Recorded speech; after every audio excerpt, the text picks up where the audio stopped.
Welcome to the Wired to Hunt podcast, your guide to the whitetail woods. Presented by First Light, creating proven, versatile hunting apparel for the stand, saddle, or blind. First Light, go farther, stay longer. And now, your host, Mark Kenyon. Welcome to the Wired to Hunt podcast. This week on the show, I'm joined by Matt Ross of the National Deer Association to discuss the evolution of deer science and management over the last 10 years.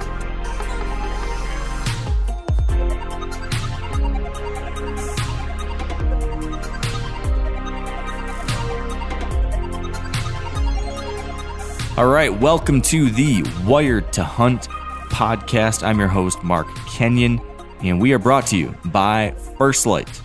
And if you don't know, First Light's got the Spectre whitetail camo pattern, and with every purchase of our Spectre whitetail pattern, a portion of those proceeds get donated to our pals over at the National Deer Association.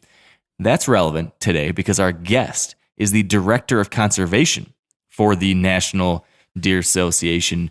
My friend, great deer hunter, wildlife biologist, all-around good dude, Matt Ross. And we're kind of continuing this by accident theme of a look back at the last 10 years. I mentioned a while back that Dan and I listened to our first podcast episode 10 years ago or so and have started exploring what's been going on over that time period.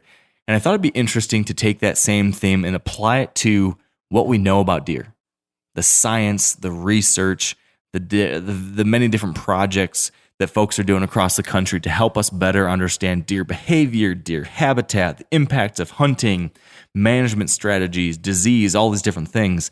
And Matt Ross, being involved with the National Deer Association and the Quality Deer Management Association before that, in his position and his role, he has a really unique view of all of this information and research that's been coming to light. So my question to him, and the reason why I wanted to have this podcast, was what do we know now that we didn't know when the Wired to Hunt podcast started? How have things changed? What kind of aha moments have we as a collective deer community received over this past decade? What were some of the things we had wrong back in 2009 or 2010? Or 2012. Where have we seen the most progress? What is it that we as deer hunters today really need to make sure we know about because of these advances in science and research and data collection? That was our main topic of conversation today with Matt. And we cover some really interesting stuff related to management practices when it comes to, trigger management, choosing what deer to harvest, when it comes to the habitat work we might want to do, when it comes to the impact of our hunting decisions. All of that gets discussed today. And we also talk about an evolution in the organization that Matt works for, the National Deer Association. And a big piece of that has been some really exciting new work that they're doing related to public lands, making some really significant investments in time and energy and resources in helping improve public land habitat for deer and deer hunters. And we get to cover that. And I think a lot of you will be interested and excited to hear about what's happening. We're talking big time scale projects that are going to improve the places that you and I can go hunt for free. Public land owned by us that is being improved because of the work that Matt's doing and the NDA. And we also talk about 3 different projects coming up that you can actually get out there and be involved in alongside me and Matt. We've got 3 of my Working for Wildlife Tour events that are in collaboration with the NDA and their Public Lands Initiative. And I'm really hoping to see some of you guys out there on the ground doing some of this work with us. It's going to be a good time, but we'll cover that at the end. In the meantime, let's kick this sucker off. This is a great conversation with Matt Ross. We learn a lot. If you are interested in deer behavior, deer management, deer science, if you are a deer nerd like me and Matt are, you're going to like this one. So let's get to it. All right, with me now on the line for one of several return appearances is my longtime friend now, Mr. Matt Ross. Welcome back to the show, Matt. Hey, Mark, I am thrilled to be back. Always enjoy speaking with you. And I'm not sure how many times I've been on the show, but it's always been a pleasure. to talk about deer and life and all the things we get into. So yeah, looking forward to it. Yeah, right back at you, man. We were just talking off air about how long this all has been going on. The podcast being around 10 years, Wired Hunt 15, and I think given all that, then you and I have known each other for almost 15 years then, because it was pretty early on with Wired Hunt when I first kind of got connected with you guys and started getting to know you guys. And I went to that very first Deer Steward course that was probably not the first course for you guys, but the first one for me, which I don't know, maybe it was like 2010, maybe that'd be like 13 years ago, maybe something like that. So it's been a ride. It's been a while. That sounds about right in terms of timing. Let me guess. Was that in Missouri when we first met? Yes. Was it at Grant Woods' farm? That was the one. Yep, I remember it. I remember talking to you and learning a little bit about this crazy guy that left a job to actually at that point you hadn't left, you were just developing it all. But yeah. I do remember meeting you. I remember that course. It's amazing the memories that you retain versus the ones that you lose. But that was a great class, and that course that we put on every year has always been great. And I've met some longtime friends like you at those. So yeah, it's been you've been quite the journey, honestly. I mean, and developed a national communication platform to talk about deer. I love everything you've done. Yeah. Applaud the look back, honestly, and you really give a voice to a lot of folks out there, and I think you've done an amazing job, Mark. Yeah, thank you for saying that. I appreciate it, and we can pat each other's backs a little more here now, because I have to thank you guys. I mean, all those early opportunities, like the Deer Steward course. I don't know if you remember this, but I mean, I was a kid right out of college. Yeah, I didn't have a lot of money. I was definitely like bootstrapping it, and you guys actually provided a scholarship for me to go to that Deer Steward course. Like I applied for a scholarship and got it. Otherwise, I probably wouldn't have gone, because it seemed like a lot of money and travel to get there and all that kind of stuff. So that was like a formative early experience for me, building kind of my knowledge and foundation when it came to whitetails, and then the network that came out of that. And yeah, so long story short, thank you to you guys too. And it all is, I guess this is a perfect way to kind of open this conversation, Matt, because this kind of theme of the month happened by accident. I actually didn't have a plan for really where the podcasts were going to go this month, but we kind of stumbled into this realization that this is the 10th season of the podcast. And that got me and Dan a few weeks ago reflecting on how far we've come and how things have changed and yada, yada, yada.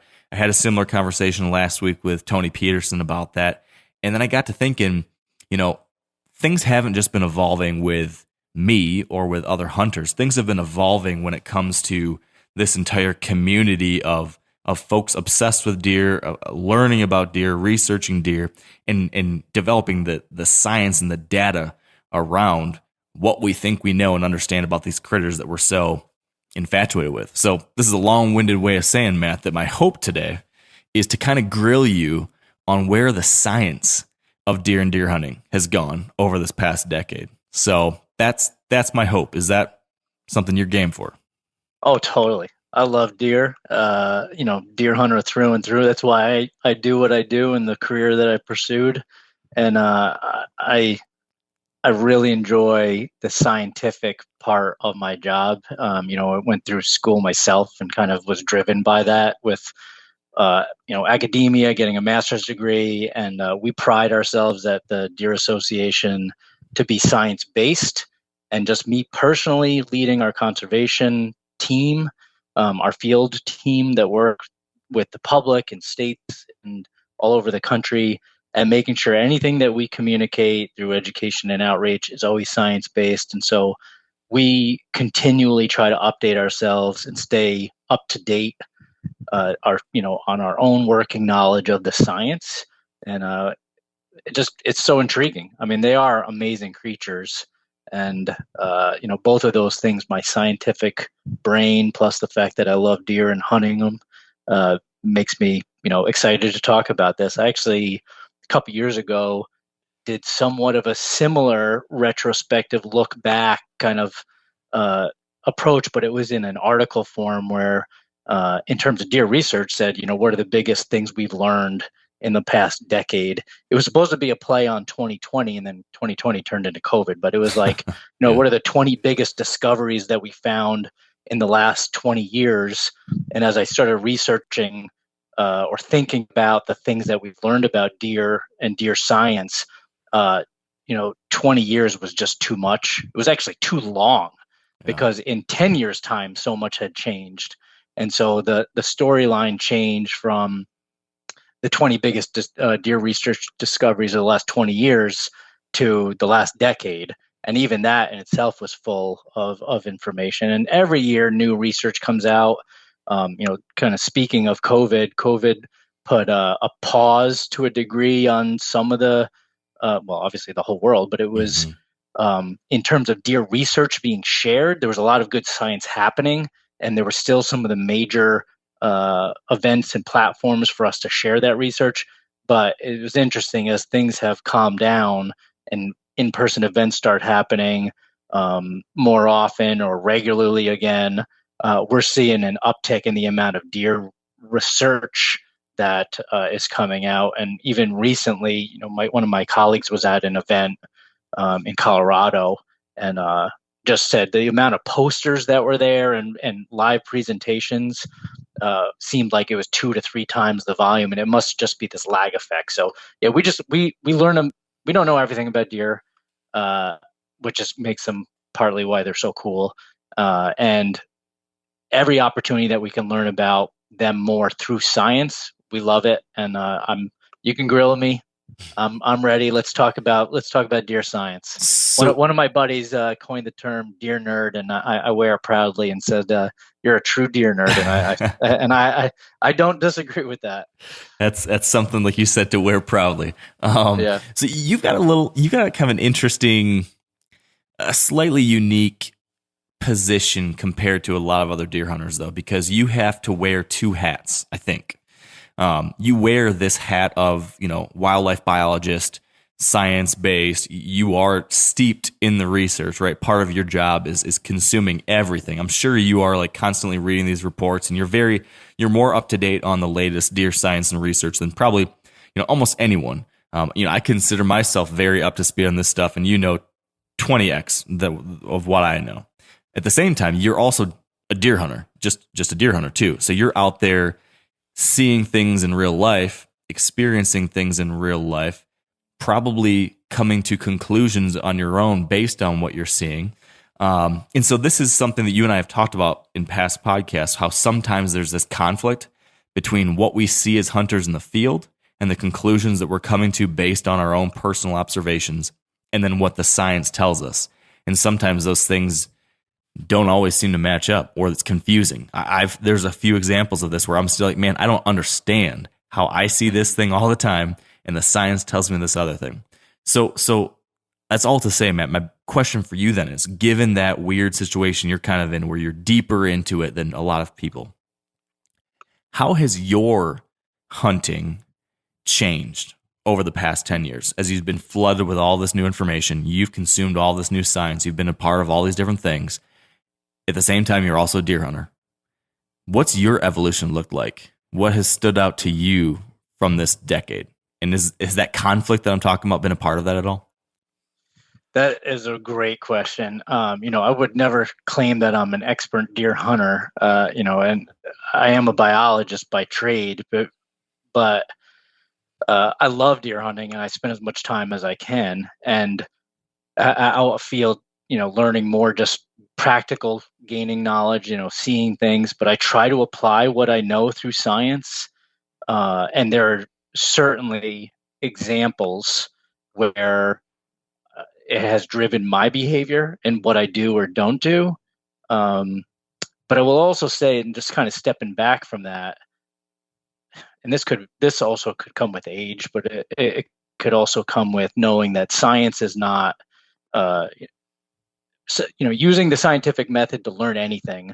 Typically, you need repeatability, where you test a theory through the scientific method, and it's been proven in multiple landscapes or disproven, and you get accurate, precise results over and over and over again. And then the culmination of all this evidence tells you the preponderance of what the situation. Here's above average what you can expect. Right. But even that, there's always outliers. It's We've still a talked about theory. that too. Yeah. It's a theory, and there's also things that can break that average or not fall in line there. And so, I'm saying all that to say science and deer research has driven how I hunt in many ways, but I still have that intuitive part of me that will still follow gut feel to a degree. And I will also expect the unexpected to a degree. And so I might learn that, deer behavior says, I'll give an example. The first thing that come to mind is that, you're not, deer use of scrapes is primarily supposed to be at night. When I was growing up, you'd see a scrape, you'd set up a stand or blind or, pull up a chair or find a stump and you watch that during the day and you don't see anything. Well, if science says 85% of scrape use is done at night, you tend to think, okay, well, maybe I shouldn't do that. Maybe I shouldn't hunt over that place. But you know what? There's still some deer using during the day, even if it's the vast majority, and you might decide to sit there and kill a great buck over it. And so, that's just kind of an example, but I still try to follow my gut and follow my instinct as a predator. I mean, that's what we are as humans. Sometimes you get the feel that something might happen, or sometimes you get the feel that deer are using space in a certain way. I'll use science to back all that up, and I use science to help drive my overall decisions. Or honestly, I'll use science to justify what happened, or didn't happen. But there are things like what you and I have talked about, moon and weather impacts on deer behavior and movement, and what we've learned or not, things that haven't been shown. But I wouldn't want anybody.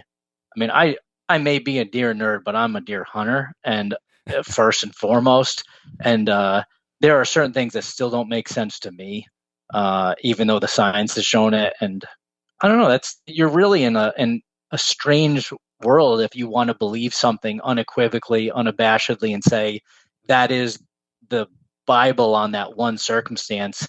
That's not a good way to live a life. Never mind even like go hunting. Yeah, you have to be to tap into that thing that's inside us that tells us what to do sometimes. And so I wouldn't give that advice to anybody. But I mean, we can get into some of the details of some of the broader patterns of things we've learned. You can kill a deer in the middle of the day. Certainly can kill one in the middle of the night. That's not legal, but most deer movement is supposed to be at dawn and dusk. I mean, that's something that is shown over and over and over again. Otherwise, or except there are some circumstances where deer are going to be more active during, I'll give you an example. And I've said this one before, in parts of certain portions of deer range, like in central South Florida, where the Florida panther exists, deer there have adapted to be more active during the middle of the day. I actually just saw a report. Was shared. Kip Adams, my direct supervisor, our chief conservation officer, just shared an article link with our entire conservation team last week out of the research project that's been going on for about 13 years in Pennsylvania, called the Deer Forest Study out of Penn State. They're sharing some stuff looking at some strange broader patterns that they're seeing about deer not being necessarily as crepuscular as that we thought.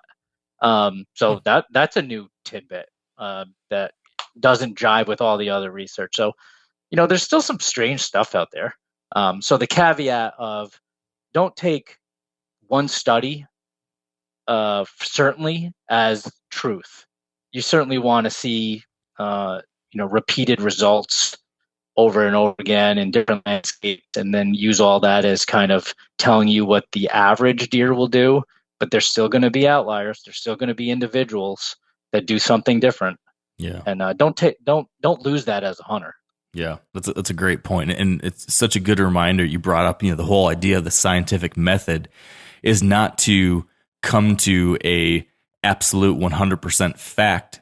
It's to come to the best understanding as of now. But science is a process. it isn't like it's not like an endpoint.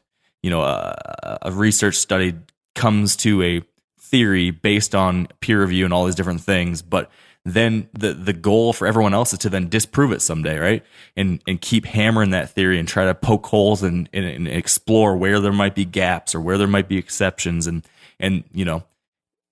the success, I think, saying this as not a biologist myself, but as someone who I guess you could say is an enthusiast, I think that success within the scientific world is when you actually do prove one of these things wrong and come to a better understanding down the road. That's actually an example of the scientific method working, that we're not just stuck in the belief we had 20 years ago, but instead we've continued to polish and furnish and explore and poke and prod until we do understand this thing differently. So it's a long-winded way of saying I have one more personal kind of take, or I'm curious on your take on this. When it comes to these different things you've looked at over the last 10 years, is there any one study or theory or big takeaway from the science that you think has impacted you personally the most as a hunter?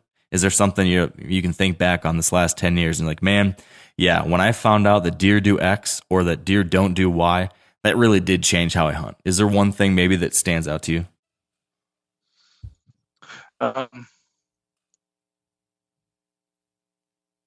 Yeah, probably in terms of deer movements. One of the things that has been kind of a eye opener over the last 10 years is the fact that deer movements are not as random as we think, and that a lot has to do with their need for resources. And so one of the things that you can do as a hunter, whether you have own land or not, is to change what they do based on those resources. So just managing. So, even if you are a public land hunter and you're using public land and you might not be able to manipulate the ground, you can still pick the locations you go to based on deer need at certain times of year. I mean, one of the things that we've learned in the last decade was a movement or things that deer do they call deer excursions, which is where they live in their home range where they're there pretty much all year long, but they'll go on these excursions outside of that. Those are driven by different things that we have out of our control in some cases, but some places you can control. So just managing land and working with your neighbors is probably one of the best things you can do to influence deer use and movement, and just trying to apply land management as best as you can. That's probably something that jumps out. There's just so much, Mark. It's hard to sort through all of it. Yeah. So I'm gonna force you to do some more picking and sorting. Yeah. Though. So this is the perfect segue though too.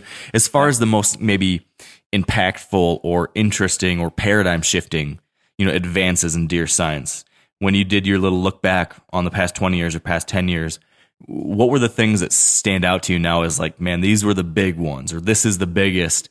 Have you been able to in any kind of way rank them either personally, or if you think there's some kind of like scientific community consensus on what those most important, realizations have been?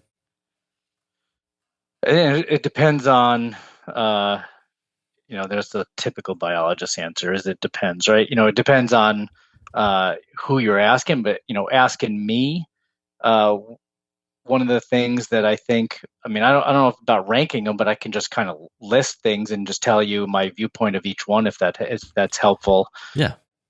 One of the things that we've learned over the past 10, 15 years or so is how deer nutrition affects. We certainly know that there are, if they eat a lot of good things, they're going to be healthier and they're going to be larger and more resilient to disease and even have larger antlers, which is what a lot of folks care about. But one of the things that was kind of a groundbreaking thought for a lot of researchers was how that is generational. There was some research out around 2015 or around that time out of Mississippi State that discovered, deer aren't doomed, quote unquote, doomed based on where they grew up, that you can change that through nutrition. But the thing is, the researchers that did that found that if their parents were born in a poor environment, it takes a couple of generations to change that. And so things take time. And so you have to stick with whatever, management fortitude that you kind of put forth and try to change things over the long term. Nothing's a quick fix. And that was something that was pretty key. Yes. So let me make sure I understand this. So you're saying, let's say I pick up a piece of property, I'm going to start managing it, and I'm going to start trying to do some things to improve the habitat, to improve the health of the deer population. This study is basically showing that nothing I do, tell me if this is the right interpretation, but nothing I can do over the next 2 to 4 years will dramatically change the, nutritional impact for a deer that was living on my farm the year I bought it. It's more so going to impact, the fawn of that deer's fawn, or a generation or two down the line. And so is that what I'm understanding? Yeah, exactly. It takes a couple of generations to change things. I mean, what they did was they took pregnant wild does from different parts of the state of Mississippi, and one group was taken from what would be quote unquote a really high quality area, lots of ag. The deer there tend to be bigger bodied, bigger antlered, produce more fawns per unit.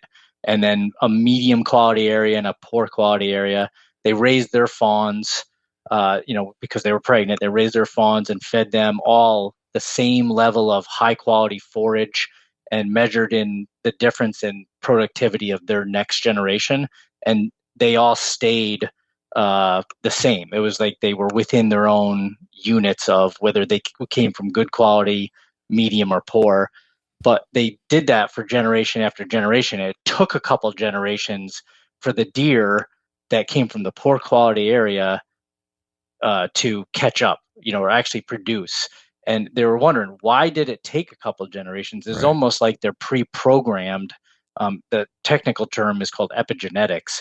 It was almost like they're pre-programmed to not respond to changes because, evolutionarily speaking, if they were to stay in that environment, it would be not a good idea from them to grow quickly from that, and then have a time of feast and famine, and where they go back to being poor quality. Think about areas that are super arid, and they have dry year after dry year, and then all of a sudden a really wet year and there's a lot of vegetation available. Mm-hmm. If those deer responded the next year, they would be then back to their norm. So it takes time to almost flip the switch on. And what that taught us as managers is that, one, you can't blame where you're from. Don't blame your zip code. Don't say, well, I live in such and such a place, that it's always going to be poor quality. I need to travel to go hunt better deer, quote, better deer, or I need a lot of money to buy property to do that. No, if you have access to property that you can manage, as long as you put in the time and the resources, you can make a change. It just takes time. That was something that we learned that was kind of foundational and kind of a big deal. Yeah, and kind of tangential to that, very related. There was another study, and I'm maybe stealing a little bit of your thunder here, but I think it's worth bringing up. In that article you wrote, there was another study that talked about the fact that soil quality does not necessarily equal plant nutrition quality. And I think that really ties down to you're not stuck by your zip code necessarily. Do you want to expand on that one a little bit? Because I found that one pretty interesting. Yeah, that was a really cool long-term project out of University of Tennessee, and I was actually able to contribute a study site to that project, which made it even cooler when they came out. But Dr. Craig Harper and his students collected soil and plant nutrition data from across the country. They had 20, 30 sites from sandy soils to the highest quality soils. There's 5 kind of physiographic regions, growing regions, or soil types, I guess, throughout the country. The thing is, they collected poor to very high quality soils in every part of the country. So they came up to the Northeast and found the most, dirt poor, pun intended, areas that are rocky and low quality soil nutrients based on the USDA's soil map. And then they also went to really high quality, deep, rich soils, kind of like in our best ag region. They did it in the Midwest. They did it in the Southeast, and they collected the same plants and when I say the same plants grow in all these regions. So if, for example, red maple is a tree, or goldenrod might be a herbaceous plant that you can pretty much find from New York to Florida. And what they did was they collected all this data and looked at it. And what they found was it didn't matter if said plant grew in Iowa or the sandy soils of the coasts of South Carolina, like, say, pokeweed. That was one of the plants they collected. They all had the same level of nutrients. Crude protein, all the way down, all of the things that we need, nutrients out of the plant. And so if they had produced a certain range of it, and the theory had always been you need to go to the best soils to get the best nutrients. Well, just collecting plants across the country and all these different soil types, they found, well, that plant pretty much always had the same nutrient levels. The difference was yield, meaning the areas that had the best soils just produced more of it. And if you think about it from an ag standpoint, thinking about agricultural producers, if you talk in that terminology, number of bushels of corn in central Iowa and the number of bushels of corn being produced in the northern lower peninsula of Michigan are pretty different. But the corn plant is probably going to have the same nutrient quality. And so it's just common sense, but until this research really kind of opened our eyes to it, was the reason the most productive deer populations exist in these areas that, you and I have gotten in trucks and driven across the country to go hunt, is not because the soils are producing better food. They're just producing more of it. And I also know that when I overserve myself, like if I'm going to have a second portion of dinner tonight with my family, and then tomorrow I do the same and I do the same and I just do it over and over again, guess what? I'm going to gain weight. Yep. It's portion size. It's not like what's in that, venison burger that I put on my plate. It's that I had 2 of them. And that's just common sense, but it took a little bit of that to recognize that in the parts of the country that have big antler deer, big body deer, and just a lot of deer, it's just they're going back for second helpings because there's just so much food on the landscape, and that can be measured. So a question then, as far as like what the takeaway is for that. I remember there used to be, there might have been a map like this that showed like an overlay of soil quality and Boone and Crockett That's exactly submissions. Right. And they, show like, man, I remember hearing people talk about how like there's this special soil along the Mississippi River corridor that is really packing on the inches on these deer. And that's why. And it made you think, well, okay, well, if you don't live along this corridor where they have this incredible mineral content and this amazing soil that's deposited from the Mississippi pulling stuff down, we're just never going to be quite at that level. But does this research kind of disprove that and basically says, man, forget that. And instead, if you can somehow get the yield in your neck of the woods, so in northern Michigan, if I could somehow, do enough work to get that kind of yield, I could see those kinds of results despite not having Iowa soil. Is that the right read? It is. I mean, it's also at a landscape scale. So, talking earlier, you said, what's the biggest take home? And I said, land management works without a doubt, and work with your neighbors, because when you manage a property, you can affect X number of deer, but as a landscape, it gets impacted. If you're talking about working with multiple neighbors and they're all doing the same thing, then you're affecting a population. Yeah. And so, yes and no. You can definitely make a difference for an individual, but it depends. It's all about scale, right? So the deer that are on your northern Michigan property are likely not living there 100% of the time, and so they have to come and go. Um, you can make it attractive for them to want to be there as much as possible, and they can spend the majority of their time there, but they're also eating and traveling and going to different places. So it is about bigger than that. You have to work on a more landscape scale.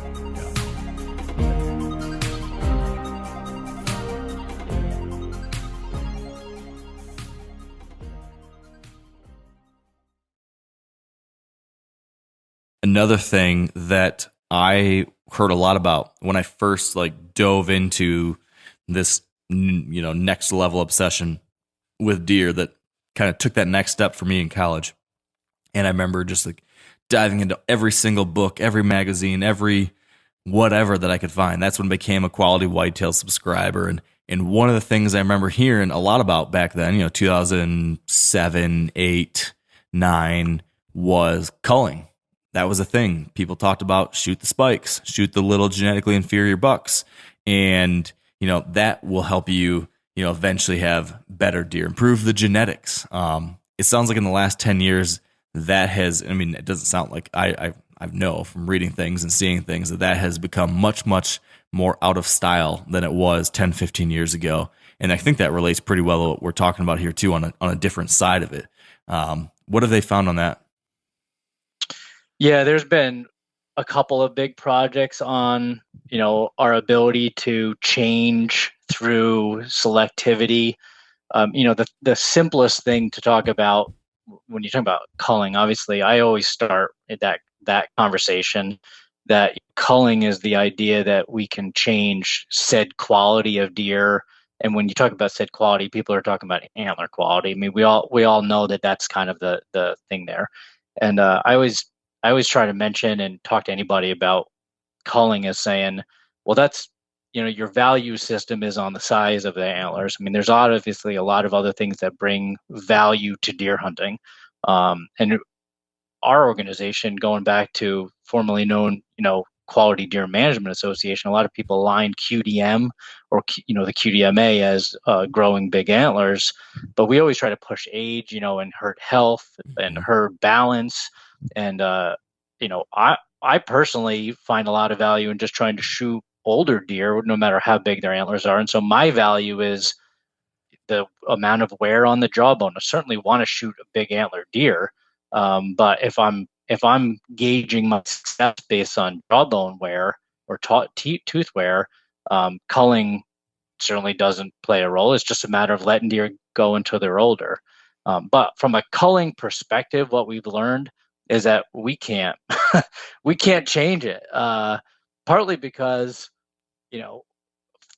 there is no strong heritable, connection between antler size and what the offspring of that deer, if that deer sires deer, what more bucks, what the antlers are going to look like on that. And that's because part of the genes are coming from something that you have no ability to assess antler quality, and that's the doe. Mm-hmm. Mark, I've said this before.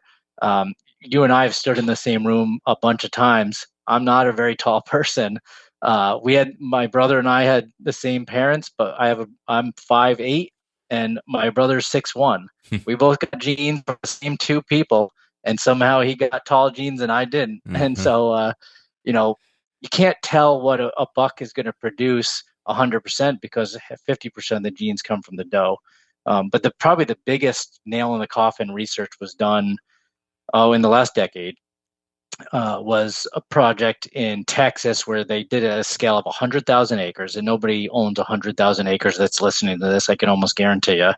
And they set up efforts that would be beyond what money could buy almost in every circumstance, where they had intensive and moderate, and then kind of a control area where they were not culling deer. And in all three of those kind of situations had similar herd and habitat characteristics. And for a series of 7 years, they hunted and then captured at a helicopter, every buck that they could find, and they had certain criteria that the deer needed to meet. And if deer did not meet a certain criteria, they were killed. And so deer that the rest of the deer were released, including bucks that were captured within the control, and they just measured that over time. And what they found was, at that scale for almost 10 years, and capturing deer with helicopters, and if for every age class, 1.5, 2.5, every adult male age class, 1.5 all the way up to maturity, and they removed deer year after year for over 7 years, and still there was no difference. And so unless you own 100 and 1,000 acres and you own a fleet of helicopters, you're not going to make any impact. And so anybody listening to this at least should know, at that scale, culling didn't work at that rate and at that intensity. So for the average person that hunts whatever the acres is, 20 acres, 40 acres, 100 acres, you're not going to make a difference if unless you apply greater pressure than that. And even that, we don't know if it's possible. So then, the most effective levers you have to pull if you're trying to have, bigger deer, healthier deer, that's going to be which things? Age. In terms of antler size, the three things that affect antler size are age, then nutrition, and then genetics. That's the third part of it. And so just letting deer get older by not shooting them at young ages makes the biggest jump in terms of antler size and quality, because whitetails will shed and regrow antlers. And as long as they can reach a year older, antler growth will increase up until maturity, which is between 5 and 7 years of age. Generally, QDM and the advent of the Quality Deer Management Association always promoted, and we still do in some places, trying to advance age at least up in 2.5. Just letting the yearling age class go, because that's the largest jump in antler quality. But honestly, one of the things that I wrote about in this other article is, and really looking back, it would be probably one of the biggest things I've, just kind of thinking about this, one of the biggest things that we've learned over the 10 years is about hunting strategy. I talked about excursions a little bit, but really hunting pressure. That's probably a whole category that we should talk about, is, how deer react to us. That there's a whole suite of research that we've learned that I think I probably take to the woods more with me than anything else, is just what my presence does to deer behavior and deer movement. I started talking about excursions earlier, but really what I was trying to get at is just hunter pressure, like our presence. But I would be remiss to not talk about, some of the bigger things that we're worried about with deer are things like chronic wasting disease, which I know you cover a lot on this podcast and your listeners have heard about. And we probably shouldn't get into that too deep, because you'll fill a whole podcast on that. But, thinking about culling and antler quality and selectivity, there is this. You just had Kip on your podcast earlier this year to talk about our deer report, and we track the composition of deer harvest nationally every year, numbers of deer and age classes of deer, and rates that we're taking them. And as Kip always says, we're in our heyday right now. Age classes are more well-rounded and balanced, and more older bucks are in the harvest now than ever before, in more places in the country, and that's all true. But as I think about national issues and about what we've learned, certainly chronic wasting disease has expanded enormously in the past decade. Thinking back 10 years, 2013, if you and I were in Missouri in 2013 or 12 talking to each other, the landscape and what it looked like for CWD back then is very different than it is right now. Yeah. And trying to decide and tell people how to manage deer herds is different. You have to think about it. It still impacts a small percentage of our total landscape, but it's a big enough issue that you need to be aware of it. Every hunter needs to be aware of it, and at least be cognizant of managing for herd health is the goal. And so managing deer populations is what's most important, first and foremost. Just making sure that there's not too many deer for what the landscape can handle. That's rule number one for QDM, honestly. Yeah. Instead of talking about age or sex ratio or some of those other parts of deer management, it's just numbers of deer. And unfortunately, we still have, actually, you and I got into some really good conversations probably 5 years ago, or actually a little bit more than that, when deer harvests were starting to crash around the country. We were really starting to come down, and it was something everybody was looking at. Well, it ebbs and flows, and today we're at pretty good deer harvest. We're not at national highs, but we're not far off from them. And so we're at that point where we're starting to talk nationally about, you need to shoot deer, just deer in general, because we have too many deer in a lot of places outside of talking about disease management. And so I'm true a deer manager, and I do try to manage for herd health and balance and all those things. But one of the messages that I think people should hear is that it's our responsibility as hunters to manage populations. That's the first thing that we should worry about. And so if you are withholding harvesting enough deer because you're really trying to push antler quality, that's you're missing a little bit of the first message. Is you need to make sure that the deer density is not too high. And we do that through various methods of looking at their impact on vegetation, browse lines. You can actually measure this stuff. But if you're just seeing a lot of deer or too many deer, if there's a lot of car accidents, that's what state wildlife agencies need us to do, is manage populations.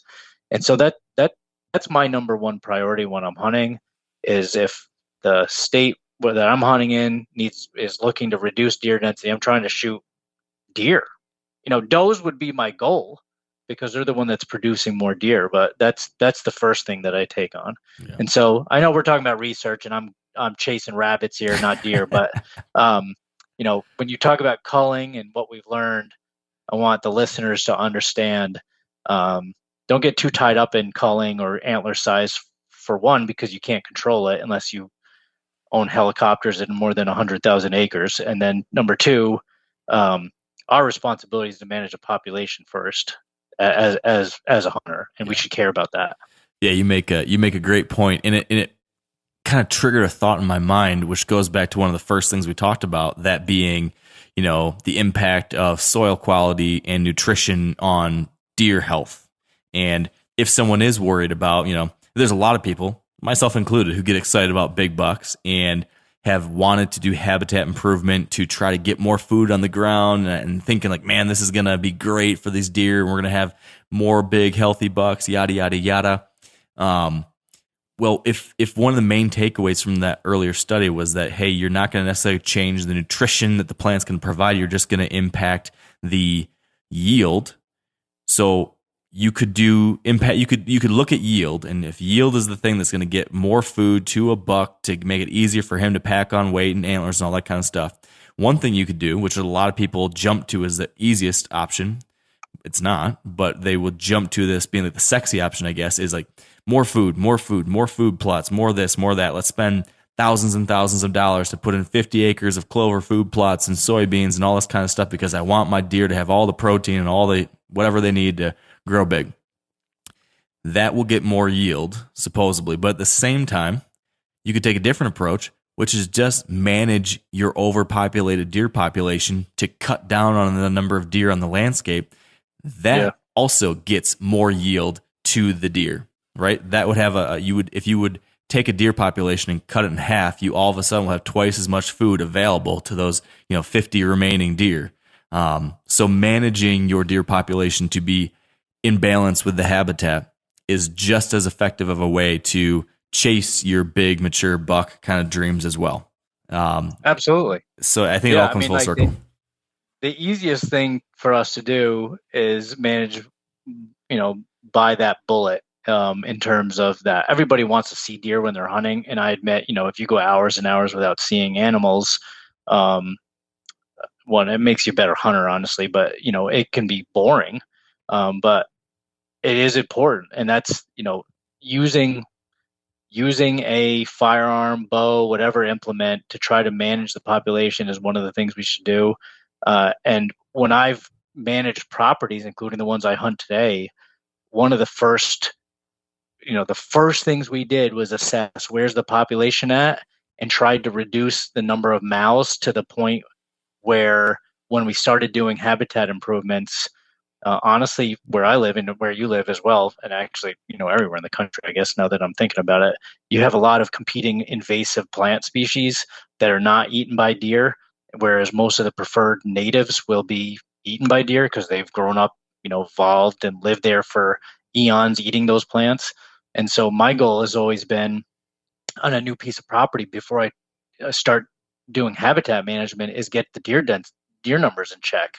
That way, when you open the canopy in the woods, which is my next thing I would jump on, is the tree regeneration response from the increase in sunlight is more of your natives. Although you might have some invasive show up, you're going to have those natives show up as well, and you can manage that through mechanical or chemical or fire or something like that. But if you have a lot of deer on the ground, you're going to be fighting two different things, two push and pulls, whereas it's not only these invasive showing up, but the deer are actually a catalyst by removing the ones that you want to be there because they're selectively picking those things out. And so that is the first thing I try to do when looking at a piece of property is get the deer density in check. And then the second thing is work in your woods because it's the cheapest, and most properties, at least in the Northeast where I live, they're primarily wooded. And so that's by proportion, the most land is in forest. And, by trade, I'm also a forester. And so I know that you can manage trees and make money from it, which then you can go into things like food plots or, whatever, fuel for your side-by-side or whatever else. And then you're getting the sunlight and the forage or vegetative response in the woods. Those two things alone, bullets and chainsaw, bar lube and oil and fuel for your chainsaw, you can change the world. Mm-hmm. And you can change deer herd health on a pretty large landscape. It doesn't cost that much. Yeah, that's it's not a bad way to go about it at all. So speaking of managing with the bullet, you kind of alluded a second ago to how much progress there's been when it comes to the science of deer behavior and deer reacting to pressure and deer movement and all that kind of stuff. Do you want to touch on a couple of the biggest takeaways in the last decade on that front? Yeah, there's been some awesome stuff, and I don't that has come out in the last decade about deer response to people or hunters.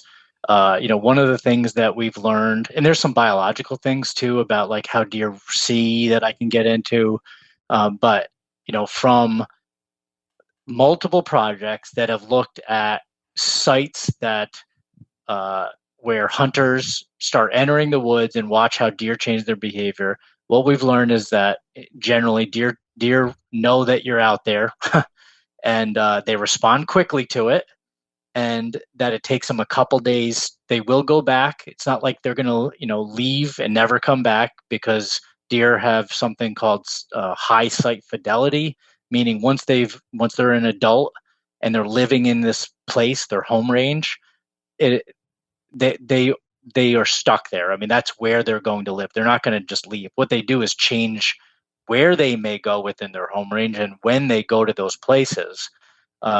So it's not like if you scare a big buck, he's gone unless he gets shot, while he's running away, but he's gone forever. It's still going to be using that. It just might change how it uses. So generally the projects have all agreed that within, honestly, one visit to the woods, first interaction, deer are alerted, they're going to change what they're doing, and that it takes 2 to 3 days for them to kind of go back and behave the way that they were before. And those projects have been done in various forms. and different areas of the country, not just the Southeast, but also in the Midwest and in the Northeast as well. And so you think about how you hunt, and when you go to the woods, just recognize, even if you don't see a deer run, I mean, for the most part, that's going to be throughout the season. The one time that I personally will not use that science and affect how I hunt is during the absolute peak of the rut, because at that point, deer are not paying attention to us as much as they are during other times of the year. So there's about probably a week to 10 days where if I bumped a deer or if I'm going in the woods, I'm not really thinking hard about where I'm going next. I'm just going to try to hunt as much as possible during daylight hours, because they are not paying attention as much as they are during the rest of the year. But during the pre-rut, even early in the rut, after the breeding season, going into the end of the hunting season, for the most part, I am really conscious of where I walk into a property, how many days it's been, and what deer might be doing because of it. One thing I can't remember seeing, or I might have missed it, but has there been a study that has looked at how hunting pressure impacts the time of day deer move? So not if they move, how much they move, and not where they move, but basically what I'm getting at is, how hunting pressure will force deer to move more during darkness versus during daylight. There has been some. There has been some research on that. I'm picturing a project. We present a whole session in our Deer Steward course in the level 1 class, which is an online course that you can take. And through that presentation that we give, I can picture some graphs I believe it was in a project in Georgia where they had a study site, and they looked at deer changing more to, they still use the same parts of these properties, but did them more during dark. Yeah. And then another project in Maryland, this is actually one of the first projects that had GPS collars on deer. This was at Chesapeake Farm under Dr. Mark Connor and others, where same thing happened, is that deer tended to use the same parts of the study site, but they did it at night as opposed to during dawn or dusk hours. It was just more dark. And so, a lot of hunters have always said they're going to go nocturnal, and those projects just provided evidence that that was true. Yes, they are spending more time in the dark than they would be during the day. So it's kind of a duh moment, but yes, that has been shown. Yeah. And I think does that also back up the idea that you're not typically going to blow a deer out of the country, right? I think, I used to think like, man, if I go in the wrong time and spook a buck, or if I go in there a couple times, he's gone. He's out of here. He's going to be on the next property, or he's going to be a mile down the road, and I'm never going to see him again. Like you said, usually whitetails are a high sight fidelity critter. When they find a home, they want to stay in that home, but you certainly can change when they expose themselves around that or in certain parts of that home. Is that right? It is. And, I will add, and it depends type of answer to that. If you ask me, does it happen? The answer is yes, because I can picture these projects, and I remember seeing and reading some of the research. But my take-home message on that is, where we started this podcast is, would I use that as gospel to how deer react? No, that is not how I would react. In fact, if you said, what does the average do? What does the average deer do? And I would say, by and large, what the average deer does is just shifts its use of its home range to another place. Mm-hmm. And so they're still going to be active at dawn and dusk, but they're going to go to those corners, or sometimes not even corners, but places within their average home range where you're not going. And they could be, a deep swamp. It could be right along the road where you're driving past. It's just the places you haven't been. So what does the average deer do? That answer is it just changes where it's going to be, not when it is traveling. But that is definitely the average, or that it would be my take home for folks. And so I think the smartest hunters, and you do a great job of like finding some profiles of people or profiling really successful hunters that do repeatedly, are successful out there, even in high pressure situations. Mm-hmm. Those folks do probably change when they hunt to a degree, but you tell me, I'm going to turn it around on you, Mark. I mean, you've learned and interviewed a bunch of these guys and gals around the country. Is it more that they are going to places where hunters aren't going, or is it that they're going in at different times from when they were earlier in the year? Probably some combination of both, depending on all sorts of situations. But yes, I mean, those consistently most successful hunters know how to find the places where those most consistently successful deer have found to be safe, right? Because the bucks that survive to year 3, 4, 5, they're the ones who find the safe place and have stuck to it and have understood when's it safe to expose myself in this place and when's it not. And the bucks that didn't find those places, or the bucks that did not have the disposition to be particularly cautious or particularly wary, those ones got eliminated out of the gene pool early on. Exactly. So. And the places deer want to go, typically, the thicker the cover, the more safe they're going to feel. But that's not necessarily always going to be true. It's just lack of human presence. Yeah. Key in on. And so it could be places, like I said, that are along highways and nobody's hunting. They could be wide open stands of trees. They could be little, like an island or a motte of shrubs in the middle of an open field, and they just know they can see you coming, and so they'll go there. They know through their use of their 5 senses where we do not go. And if they live long enough, like you said, they've been the ones that make mistakes don't last long, but the ones that survive tend to experience those things and learn, and they end up going. And so the best suite of projects that I can think of that have had GPS collars on deer, when in some of them have also had GPS armbands on hunters, or even did like aerial surveys of everybody, and were able to pick up through infrared imagery where the hunters were and where the deer were. But through all of these projects in all these different landscapes, deer go to places where we don't go. That is the take home, not necessarily do they shift to being nocturnal. It's just they will find these places. There was some really cool projects out there that watched and saw how deer did it.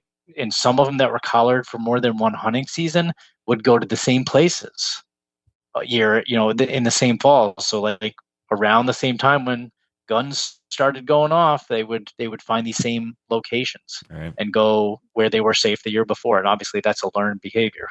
Yeah, it's fascinating stuff. How they know when the time to get in there is, and they prosper because of it.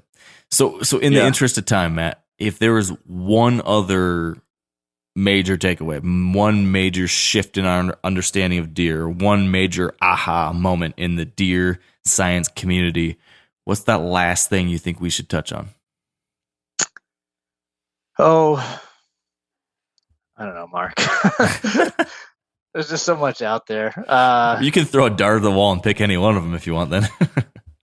Yeah, my brain always goes back to on the deer research stuff. On the big picture is like CWD related stuff. How deer pass it, and how we can keep that from occurring. And so follow the rules, I guess, from a hunter's perspective. Travel anywhere to hunt, to bring back your boned out meat, because we've learned that, in the past 10, 15 years, how this disease is moving around, leaving some of those places, take just the venison and leave the skull and the spinal cord and the bones and all of that stuff, where you were hunting, and then don't put out things that congregate deer. That's the big thing we're fighting, honestly. And there's a lot of research being done on it. Unfortunately, we have to spend a lot more on it to learn a lot more. But I take that very seriously. I know you do as well. And as a hunter, I know you have a lot of people listening to this, and I want people to take that stuff seriously. It's great talking about big antlers, and it's great talking about selectivity and habitat management, and even hunting pressure, because I use that information. But I want people to leave this podcast knowing, hey, you can make a difference. We all don't hunt in chronic wasting disease areas, but we all have the ability to slow its spread, no matter if you hunt there or not, by just being an advocate and making good decisions and listening to your state wildlife agency. Yeah. And that's kind of where the research ends for me right now, anyway. Yeah, hopefully there's more to come now that some new funding has been sent that direction. Hopefully we'll continue to learn more about how to deal with it and how to slow it, and hopefully turn things around. Yeah, sorry to be such a bummer. I'm like okay. The Debbie Downer of the deer world, I guess.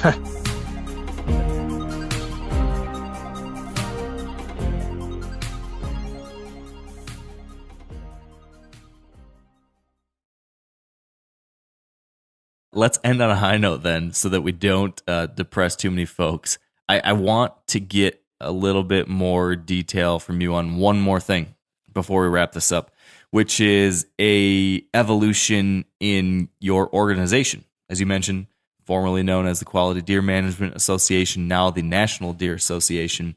You guys kicked off something that I just think is really, really cool, which is the Public Lands Initiative. And we haven't talked about that here on the podcast before, you and I. Can you update us on what that is, what you guys are doing, what you guys have achieved already? And then we should talk about our little collaboration too. I would love to. Honestly, this is one of the most satisfying things that I'm working on right now, and have been for the past 2 years. The Public Lands Initiative, but bigger picture in terms of the evolution of the organization. As I mentioned at the beginning, I've been here a while, and I've seen the company grow and change and adapt to a lot of the things that are out there in terms of the need of what we have to do as a conservation organization. I could not be more proud, honestly, of where we are as an organization. It's easy for me to say, but things are really good at NDA. We are doing a lot of things in policy, as you mentioned, with CWD funding a few minutes ago, and part of our transition from QDMA, my former employer, to the National Deer Association. We created a new strategic vision, long-term vision for the company. And as part of that, we said, what are the biggest issues affecting deer and deer management and deer hunting into the future? And what can we do as an organization? And what can our members do and our followers do to affect change? And things like CWD came up, R3, getting new hunters out there. And we really thank you personally and MeatEater about, the donation of the Back 40. That was just one small part of being able to advocate for more and new non-traditional audiences and getting hunting. But another arm of one of our strategic visions was doing more on public land as an organization. We talk about private land management a lot. We did today, and the fact is most deer hunting, white-tailed deer hunting, occurs on private land, and that was in our deer report. And I know you and Kip got a chance to chat about that. Mm-hmm. But as an organization that cares about recruiting new hunters and cares about the land, our organization has worked really well with state wildlife agencies and state game areas, or WMAs, and managing and providing education outreach through states. But one thing we have not done admittedly well in the past 35 years is doing more with our federal partners. And so kind of wrapping all that up into an initiative, we thought we need a vision of doing more on federal lands under the guise of basically helping do more management so that if these properties are improved, access is opened, we can recruit more hunters, because most new hunters, going back to the R3 movement, typically don't own land. They're coming from, some of them do, but research shows that most of them do not. And new hunters, especially adult hunters, typically live in suburban and urban areas. They're of college education or greater, and they don't have anywhere to go. And so one way that we could support our R3 work is to work with federal partners, open up more lands, do more on public land, so that those places are better for deer, because the reality is that a lot of them are undermanaged or not managed for larger populations of deer or supporting huntable populations. And so if we did more, it would provide more opportunities, and that's the least we can do. And we created an initiative and launched it in 2021, so just 2 years ago. It's called Improving Access, Habitat, and Deer Hunting on Public Lands. And we have a goal to improve 1 million acres by 2026, and we're already 2 years into it. And part of that was to, state wildlife management agencies own a lot of land, but to really make an impact, we needed to work with our federal partners to scale at that level. And so we're working with the U.S. Forest Service and the U.S. Fish and Wildlife Service in many places. As part of that project, I oversee a team of stewardship coordinators. These are people, people that are educated and experienced in land management, specifically administering work on the ground. And we are working through the country right now we're in 7 national forests that we have executed agreements in 6 different states. Got a bunch more that are about to be developed and signed this year. We're working with other NGOs, which is even awesome. Even more awesome is that we're working with other conservation groups, and the goal there is just find places that need management to help increase capacity. That might help. Deer are opportunistic and they adapt really well. And so if you're managing land, generally deer respond. If you're managing vegetation, if you're just changing the composition of vegetation and creating disturbance and just making it healthier, the great thing about deer is they're resilient and that they will respond quickly. And then there's a lot of other species that benefit as well. And so we do it under the umbrella of deer management, and because there's a lot of support there, but we're helping a lot of other things as well. And we thankfully have the support of our board, are really excited about this initiative. Our staff is really excited. We even have groups like Bass Pro and Cabela's Outdoor Fund financially supporting it. And so there's been a lot of energy behind this initiative in the past 2 years, and it's growing fast. It's actually taking up a fair amount of my time, and in a good way. I'm not saying that in a negative way. I am working on this initiative the majority of my weeks, almost every week. Wow. And it's just because there's a lot of moving parts and we're talking to a lot of different people. And so that's going to create really good things as a byproduct of that.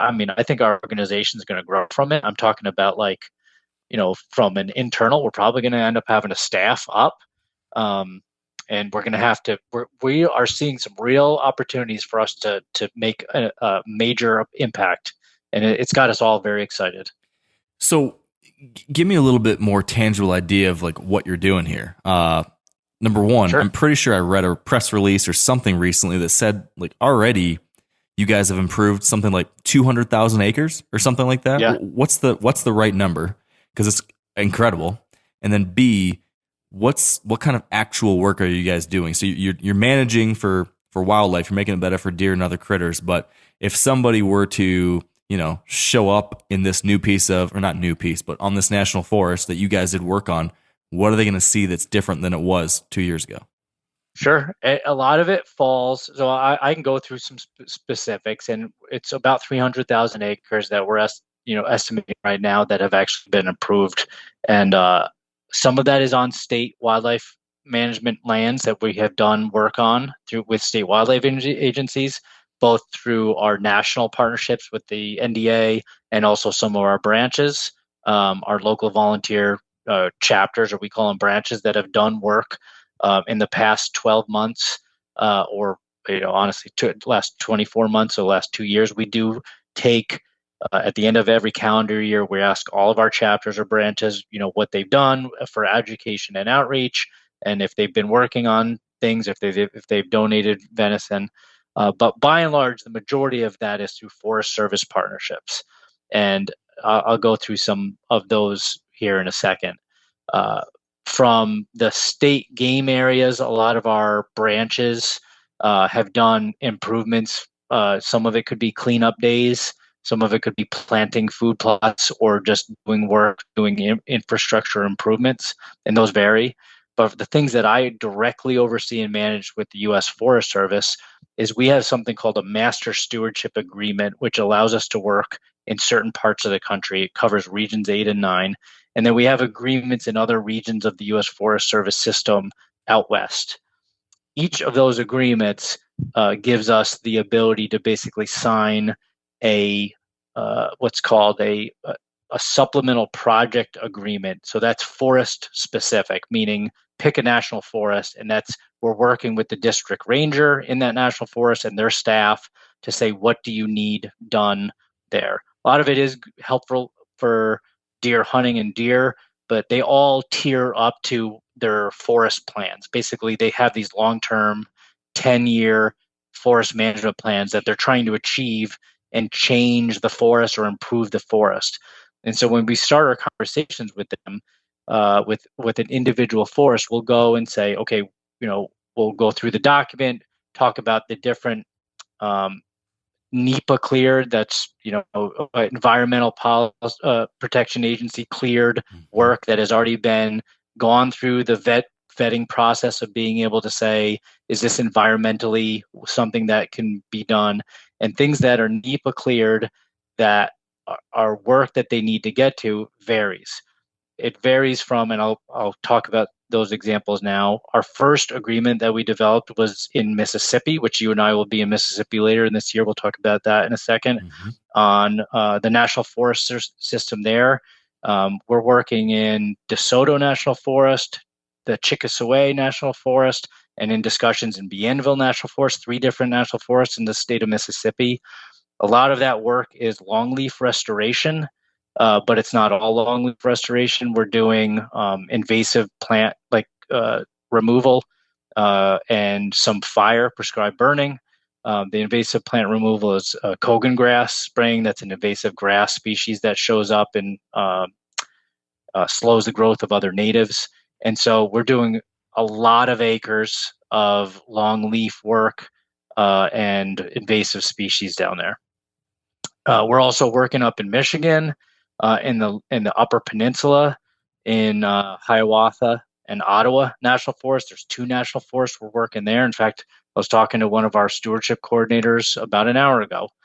He's there getting a crew started. They Nice. had their first day of looking at things, and up there, we're marking timber to be cut in areas. We're also doing something called common stand exams, which is basically inventorying the trees that are out there. It hasn't been done in 50, 60 years in certain parts of that forest because it's so large. And so they don't know what's growing and the value of those species. And so basically just taking tabs on what's out there. And that's our contract there. Although that's supposed to be growing as well. And we are working in Virginia on the George Washington Jefferson National Forest, doing some restoration, some mountaintop restoration work, and some opening of the forest to create early successional habitat. We're working in Kentucky on Daniel Boone National Forest. That project is wide and varied. It's actually on 2 different ranger districts, on Cumberland and London ranger districts. You and I will be in Kentucky as well. And that includes some engineering work, road improvements, and installing culverts so that people can travel. Some timber management, actually cutting some trees, We are also working on something called their open lands program, which is a NEPA cleared process that's looking at basically creating more open space because it's such a closed canopied forest. We're working in Idaho on the Idaho Panhandle National Forest. That's in obviously northern Idaho. Most of that work is fire resiliency and pre-commercial thinning out there, just north of where you are today. There are fire at-risk forests because the trees get like a root rot and disease and insects, and they tend to be able to carry fire a lot faster because the preferred species are not out competing some of these other species of trees. And so you get these fuel loads where the trees get very dense in how they're growing, and then their limbs die, and these ladder fuels are created where the fire can actually climb and make it through the forest really fast. And there's just a lot of acres. The problem is a lot of those acres are not of the size of trees where you can actually cut them and make any money from it. So it costs something. And so that's called pre-commercial thinning. And so we're treating like 1,500 acres of pre-commercial thinning just this year. And so it just adds up real fast. I mean, all of these places are examples, but we're talking to forests all over the country at this point. It's quite a task to kind of keep up with it, and that's why it's so exciting. I mean, we're doing a lot of different work. We're also working in Arkansas. I didn't mention that, but just it goes on and on, Mark. No wonder this is taking up a lot of your time. You guys, it's ambitious. It's incredible. It's very exciting. I mean, honestly, and we don't want to stop there. We're probably in conversations right now with almost 24 other forests, and some of them at various stages of agreements. Some are going to come online here in the next couple months, probably a few more by September. And so it's one of those things that, certainly by 2026, we're going to be well on our way, if not achieving that goal. And I'm excited to see where this goes, because I think it's going to become a major part of what the NDA does. Well, it's pretty exciting too, because I think it flips on its head one of the old misconceptions about the QDMA, now the NDA, which was a previous misconception was that you guys were just for the private land manager.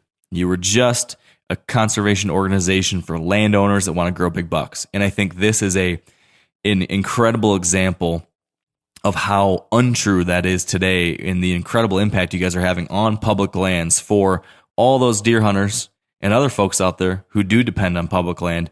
I think it's going to be hard to make an argument that there's anyone within the conservation space, in the deer world at least, that's doing more for public land now and making, high quality hunting experiences possible for you, regardless of if you own land, regardless if you live in the city or in the country, if you are a new hunter or an old hunter. You guys, as you say, in one of your taglines is like, you are for deer hunters of all stripes and types. And, this is a great putting your money and time where your mouth is kind of moment. So big kudos to you guys for doing that. Thanks, Mark. One of the things that I've really enjoyed working for this organization, really looking back at my career, since we're having an episode where you kind of look back, it's about time and place.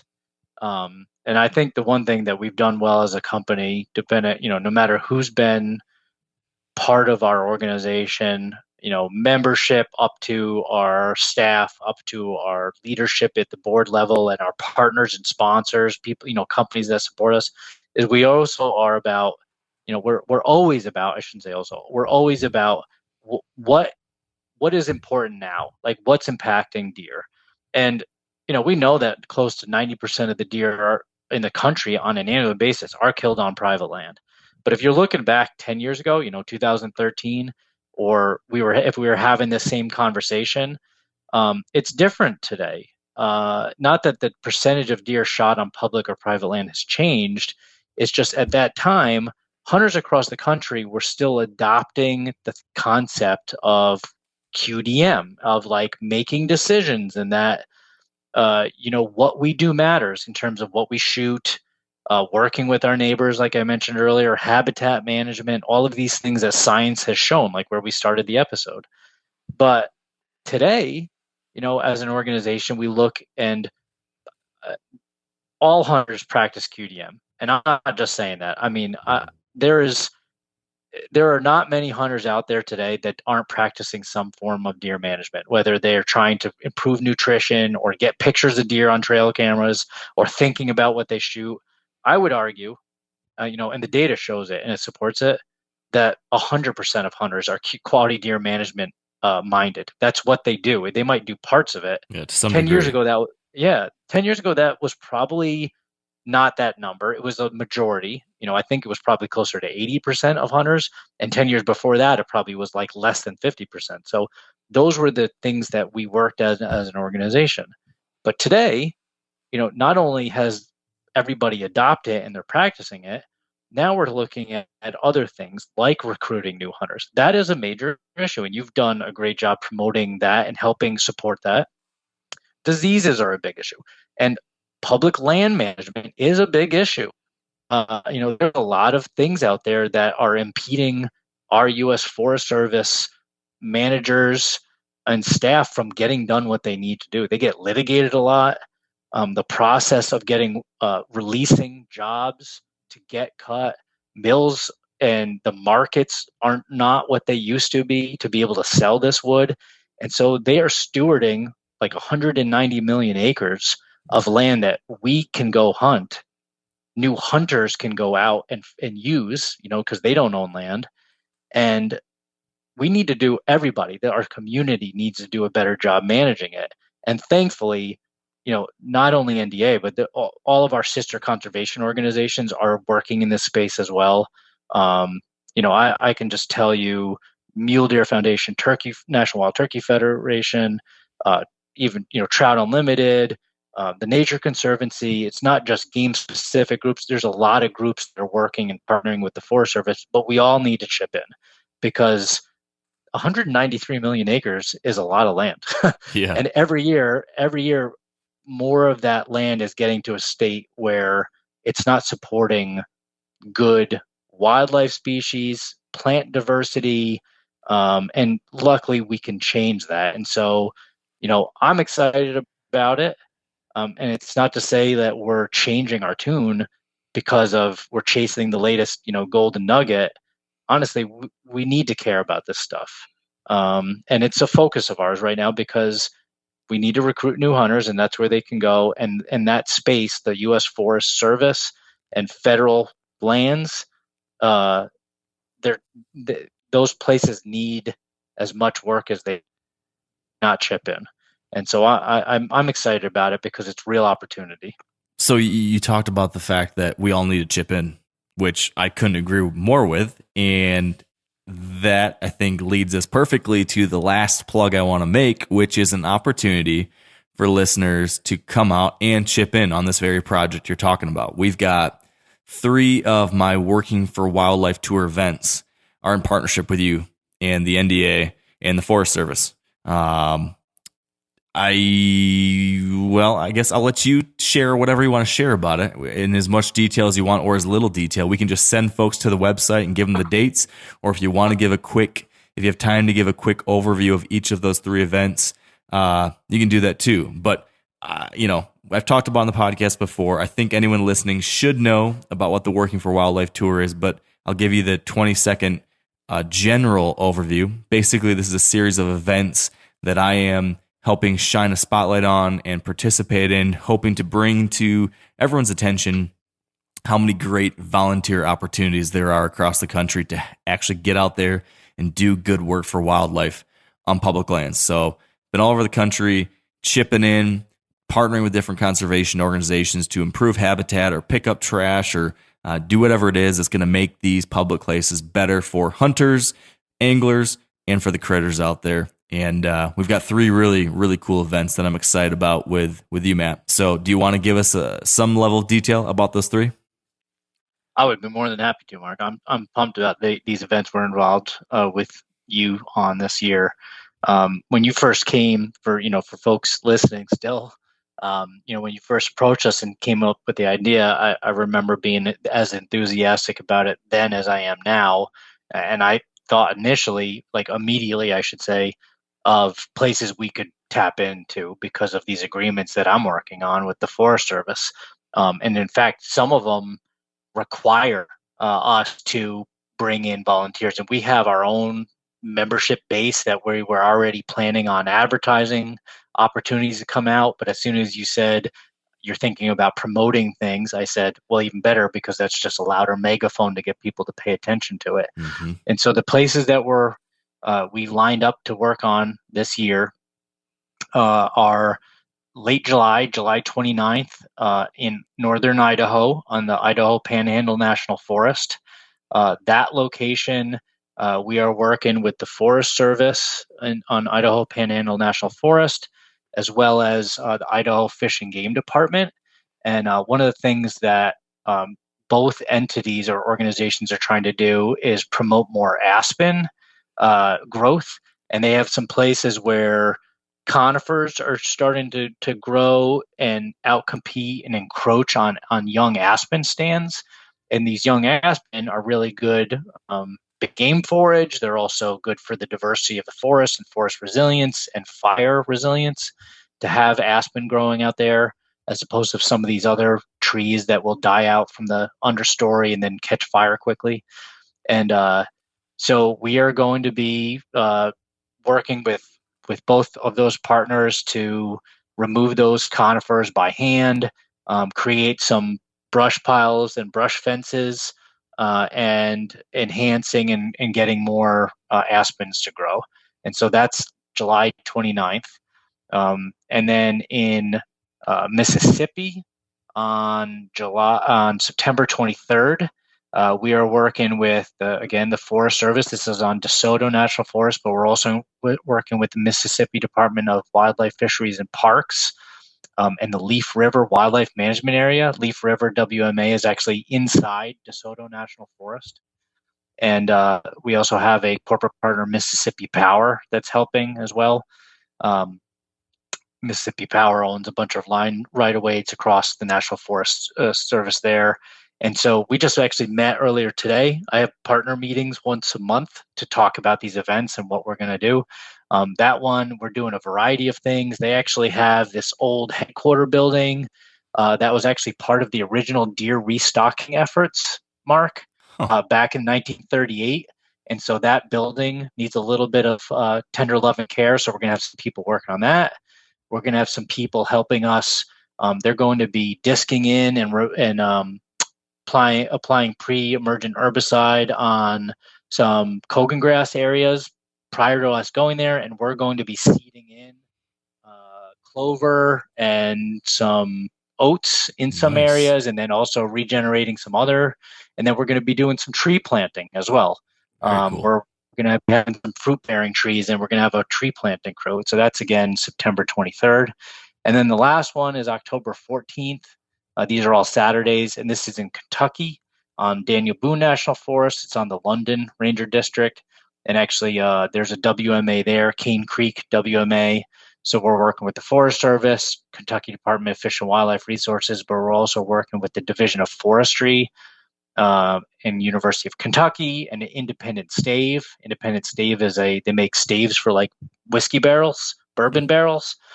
They buy a lot of white oak from the National Forest. And so our objective that day, and this is actually per our agreement, is we're going to be collecting acorns off the ground.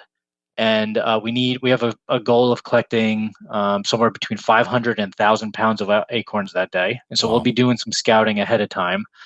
And those acorns are going to be brought to the state nursery and grown to bare root size. And then those bare root seedlings are actually going to get used to replant back into the national forest in areas where they're trying to regenerate oak, where they can't get it to oak. So they're using a local seed source with a little bit of help by getting it started at the state nursery. And those will eventually become trees someday, and hopefully dropping acorns for deer that our grandkids are hunting, or they'll end up being staves and a bourbon barrel that our grandkids drink out of. I'm not sure, but that's a local reforestation project. So all three of those are going to end with some really awesome camaraderie and some food. And we're just hoping everybody can come out. And if you want to learn more, if you go to NDA's website, and go to the menu option, get involved. And I know you have a link too that will guide people to the same place. So that's how you find it. Yeah. So these are awesome. I'm so excited about how this has all come together. And I happened upon a secret short URL to make it even easier for people. If you go to deerassociation.com/WFW, that's working for wildlife. That's the short URL to take you right to the page that you guys have set up for these 3 events, which is great. All the details, the registration, everything you need to know. So if you're in Kentucky or Mississippi or Idaho or any state near there, come on out. This is going to be a lot of fun. As Matt just said, I mean, these are really interesting, impactful projects. And, if I've taken anything away from the first 2 events that we've done already, it's just how much fun this thing is too. Like the camaraderie aspect of it, the energy when you're out there doing good stuff with other people that, are excited about this too. It's just, it's contagious. It's exciting. And, it's like rejuvenating. So, man, I'm excited to see you here in about a month and a half up there in northern Idaho, Matt. It's gonna be great. I'm looking forward to it, Mark. I've been to Idaho probably twice in the last 6 months, maybe 3 times. I go up often, I would say, but I'm really looking forward to that trip. And everybody I talk to up there with all of our partners are really excited, I can tell you. So we're gonna have a great time. Awesome. Well, I've kept you significantly longer than I said, Matt. So thank you for doing this. Thanks for doing all this good work. Thanks for being such a great advocate for deer and for deer hunters, and just a friend of the wired hunt community and myself. And man, another great example of wildlife having you on the podcast, Matt. Thanks for all this. Thanks, Mark, and hope everybody has a great fall. Hope to see you at one of these events. If you can make it, I'll be there. So see you there. Don't miss them. All right, and that is a wrap. Thanks for listening. As I mentioned, that URL to sign up for these events we were just talking about, it's deerassociation.com/WFW. And FYI, there is one more Working for Wildlife Tour event coming up that's not with the NDA. It's one we have in partnership with Backcountry Hunters and Anglers, and that is August 12th. And if you Google Working for Wildlife Tour, you'll see the website we have over on the Meat Eater website with links to register for that event. And that's in Missouri. So if you're in Missouri or somewhere around there, come join us on August 12th. We're going to be doing some really cool stuff on some public land near the Mississippi River. If you don't want to be there for that one, if that one's too far away, you just heard about the options available to you with Matt. Idaho, Kentucky, Mississippi. Want to see you there. So with that said, thank you for joining. Hope you enjoyed this one. And until next time, stay wired to hunt.